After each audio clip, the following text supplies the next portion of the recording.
Welcome back to Cherry vlogs Kannada. ನಾನು ಸರಸ್ವತಿ. ಎಲ್ಲರೂ ಹೇಗಿದ್ದೀರಾ? ಚೆನ್ನಾಗಿದ್ದೀರಾ? ನಾವು ಕೂಡ ತುಂಬ ಚೆನ್ನಾಗಿದ್ದೀವಿ ಅಂತ ಹೇಳ್ತಾ ಇವತ್ತಿನ ವೀಡಿಯೋನ ಸ್ಟಾರ್ಟ್ ಮಾಡ್ತಾ ಇದ್ದೀನಿ. ವಿಡಿಯೋ ಸ್ಟಾರ್ಟ್ ಮಾಡೋದಕ್ಕೂ ಮುಂಚೆನೇ ಯಾರೆಲ್ಲ ನನ್ನ ಚಾನಲ್ನ ಸಬ್ಸ್ಕ್ರೈಬ್ ಮಾಡಿಲ್ಲ, ಪ್ಲೀಸ್ ಸಬ್ಸ್ಕ್ರೈಬ್ ಮಾಡಿ ಸಪೋರ್ಟ್ ಮಾಡಿ. ಹಾಗೆ ಪಕ್ಕದಲ್ಲಿರೋ ಬೆಲ್ ಐಕನ್ನ ಕ್ಲಿಕ್ ಮಾಡೋದ್ರಿಂದ ನಾನು ಮಾಡೋ ಹೊಸ ವಿಡಿಯೋಗಳ ನೋಟಿಫಿಕೇಷನ್ ಫಸ್ಟ್ ನಿಮಗೆ ಬರುತ್ತೆ ಅಂತ ಹೇಳ್ತಾ ವಿಡಿಯೋನ ಸ್ಕಿಪ್ ಮಾಡದೆ ಕೊನೆಯವರೆಗೂ ನೋಡಿ. ಇವತ್ತಿನ ಈ ವಿಡಿಯೋದಲ್ಲಿ ಈ ವರ್ಷ ಭಾದ್ರಪದ ಅಮಾವಾಸ್ಯೆ ಅಥವಾ ಬೆನಕನ ಅಮಾವಾಸ್ಯೆ ಯಾವ ದಿನಾಂಕದಂದು ಬಂದಿದೆ, ಹಾಗೆ ಅಮಾವಾಸ್ಯೆ ತಿಥಿ ಯಾವಾಗ ಆರಂಭವಾಗಿ ಯಾವಾಗ ಅಂತ್ಯಗೊಳ್ಳುತ್ತೆ, ಯಾವ ಸಮಯದಲ್ಲಿ ಅಮಾವಾಸ್ಯೆ ಪೂಜೆನ ಮಾಡಬೇಕು ಅನ್ನೋದನ್ನು ಇವತ್ತಿನ ಈ ವಿಡಿಯೋದಲ್ಲಿ ನಿಮ್ಮೆಲ್ಲರಿಗೂ ಕೂಡ ತಿಳಿಸ್ಕೊಡ್ತಾ ಇದ್ದೀನಿ. ಜೊತೆಗೆ ಈ ವರ್ಷ ಬಂದಿರುವಂತಹ ಭಾದ್ರಪದ ಅಮಾವಾಸ್ಯೆ ಸ್ವಲ್ಪ ಗೊಂದಲವನ್ನು ಉಂಟು ಮಾಡಿದೆ, ಅದರ ಬಗ್ಗೆನೂ ಕೂಡ ಸಂಪೂರ್ಣವಾಗಿ ಈ ವಿಡಿಯೋದಲ್ಲಿ ನಿಮಗೆ ತಿಳಿಸ್ಕೊಡ್ತೀನಿ. ಹಾಗಾದರೆ ಇನ್ಯಾಕೆ ತಡ, ಬನ್ನಿ ವಿಡಿಯೋನ ಶುರು ಮಾಡೋಣ. ಶ್ರಾವಣ ಮಾಸ ಕಳೆದು ಭಾದ್ರಪದ ಮಾಸ ಆರಂಭ ಆಗೋದಕ್ಕಿಂತ ಮುಂಚೆ ಬರುವಂತಹ ಅಮಾವಾಸ್ಯೆಯನ್ನು ನಾವು ಭಾದ್ರಪದ ಅಮಾವಾಸ್ಯೆ ಅಥವಾ ಬೆನಕನ ಅಮಾವಾಸ್ಯೆ ಅಂತ ಕರಿತೀವಿ. ಇನ್ನು ಈ ವರ್ಷ ಬಂದಿರುವಂತಹ ಭಾದ್ರಪದ ಅಮಾವಾಸ್ಯೆ 2 ದಿನಗಳಲ್ಲಿ ಬಂದಿದೆ. ಹಾಗಾಗಿ ಯಾವ ದಿನ ಆಚರಣೆ ಮಾಡಬೇಕು ಅಂತ ತುಂಬ ಜನರಿಗೆ ಗೊಂದಲ ಕೂಡ ಇದೆ. ಹಾಗಾಗಿ ಮೊದಲಿಗೆ ಭಾದ್ರಪದ ಅಮಾವಾಸ್ಯೆನ ಯಾವ ದಿನ ಆಚರಣೆ ಮಾಡಬೇಕು, ಹಾಗೆ ಅಮಾವಾಸ್ಯೆ ತಿಥಿ ಯಾವಾಗ ಆರಂಭವಾಗಿ ಯಾವಾಗ ಅಂತ್ಯಗೊಳ್ಳುತ್ತೆ ಅಂತ ತಿಳಿಸ್ಕೊಡ್ತೀನಿ. ನೋಡಿ, ಭಾದ್ರಪದ ಅಮಾವಾಸ್ಯೆ ಅಥವಾ ಬೆನಕನ ಅಮಾವಾಸ್ಯೆ ಈ ವರ್ಷ ಆಗಸ್ಟ್ 23ನೇ ತಾರೀಕು ಶನಿವಾರದ ದಿವಸ ಬಂದಿದೆ. ಆದರೆ ಅಮಾವಾಸ್ಯೆ ತಿಥಿ ಆರಂಭವಾಗುವಂಥದ್ದು ಆಗಸ್ಟ್ 22ನೇ ತಾರೀಕು ಶುಕ್ರವಾರದ ದಿವಸ. ಹಾಗಾಗಿ ಶುಕ್ರವಾರದ ದಿವಸನೇ ಅಮಾವಾಸ್ಯೆ ಪೂಜೆ ಮಾಡಬೇಕಾ ಅಥವಾ ಶನಿವಾರ ದಿವಸ ಅಮಾವಾಸ್ಯೆ ಪೂಜೆ ಮಾಡಬೇಕಾ ಅಂತ ತುಂಬ ಜನರಿಗೆ ಗೊಂದಲ ಇದೆ. ಮೊದಲಿಗೆ ಇವಾಗ ಅಮಾವಾಸ್ಯೆ ತಿಥಿ ಯಾವಾಗ ಆರಂಭವಾಗಿ ಯಾವಾಗ ಅಂತ್ಯಗೊಳ್ಳುತ್ತೆ ಅಂತ ತಿಳ್ಕೊಂಡ್ಬಿಡೋಣ.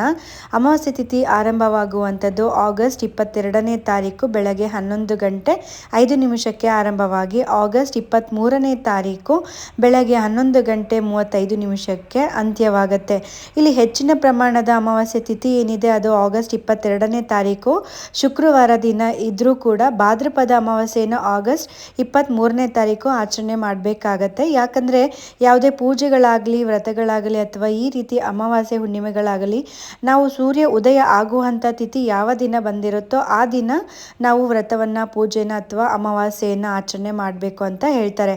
ಹಾಗಾಗಿ ಇಲ್ಲಿ ಆಗಸ್ಟ್ 23ನೇ ತಾರೀಕು ಸೂರ್ಯ ಉದಯ ಆಗುವಂತಹ ಸಮಯದಲ್ಲಿ ಅಮಾವಾಸ್ಯೆ ತಿಥಿ ಇರೋದ್ರಿಂದ ನಾವು ಅವತ್ತಿನ ದಿನವೇ ಅಮಾವಾಸ್ಯೆ ಪೂಜೆನ ಮಾಡಬೇಕಾಗತ್ತೆ.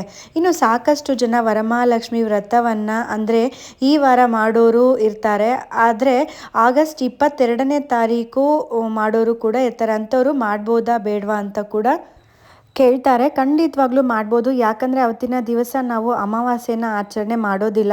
ಇನ್ನು ಅದೇ ರೀತಿಯಲ್ಲಿ ಈ ವರ್ಷ ಶ್ರಾವಣ ಶನಿವಾರ 5 ವಾರಗಳು ಬಂದಿದೆ ಅಂತ ತುಂಬ ಜನ ಅಂದ್ಕೊಂಡಿದ್ದಾರೆ. ಅಮಾವಾಸ್ಯೆ ದಿನ ಶನಿವಾರ ದಿವಸ ಬಂದಿರೋದ್ರಿಂದ ಶ್ರಾವಣ ಶನಿವಾರ ಅಂತ ಅದನ್ನು ಕನ್ಸಿಡರ್ ಮಾಡೋದಿಲ್ಲ. ಅದನ್ನು ಭಾದ್ರಪದ ಅಮಾವಾಸ್ಯೆ ಅಥವಾ ಬೆನಕನ ಅಮಾವಾಸ್ಯೆ ಅಂತ ಕರೀತಾರೆ. ಹಾಗಾಗಿ ಈ ವರ್ಷವೂ ಕೂಡ 4 ಶನಿವಾರಗಳು ಶ್ರಾವಣ ಶನಿವಾರಗಳು.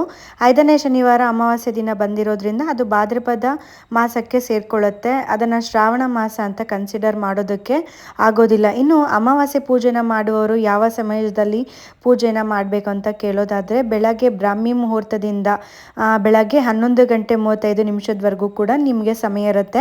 ಆಗಸ್ಟ್ 23ನೇ ತಾರೀಕು ಶನಿವಾರ ದಿವಸ 11:35 ಕೂಡ ನಿಮಗೆ ಪೂಜೆನ ಮಾಡ್ಬೋದು. ನೋಡಿದ್ರಲ್ಲ ಸ್ನೇಹಿತರೆ, ಇವತ್ತಿನ ಈ ವಿಡಿಯೋ ನಿಮ್ಮೆಲ್ಲರಿಗೂ ಇಷ್ಟ ಆಗಿದೆ ಅಂತ ಭಾವಿಸ್ತೀನಿ. ಇಷ್ಟ ಆಗಿದ್ರೆ ಲೈಕ್, ಶೇರ್, ಕಮೆಂಟ್ ಮಾಡಿ ಬೇರೆಯವ್ರಿಗೂ ಕೂಡ ಶೇರ್ ಮಾಡಿ. ಹಾಗೆ ನಿಮ್ಮ ಅನಿಸಿಕೆ ಅಭಿಪ್ರಾಯಗಳನ್ನು ಕೂಡ ಖಂಡಿತವಾಗ್ಲೂ ಕಮೆಂಟ್ ಮುಖಾಂತರ ಬರೆದು ತಿಳಿಸಿ. ಮತ್ತೊಂದು ಉಪಯುಕ್ತ ಮಾಹಿತಿಯೊಂದಿಗೆ ನಾನು ನಿಮಗೆ ಭೇಟಿ ಆಗ್ತೀನಿ. ಅಲ್ಲಿವರೆಗೂ ಧನ್ಯವಾದಗಳು.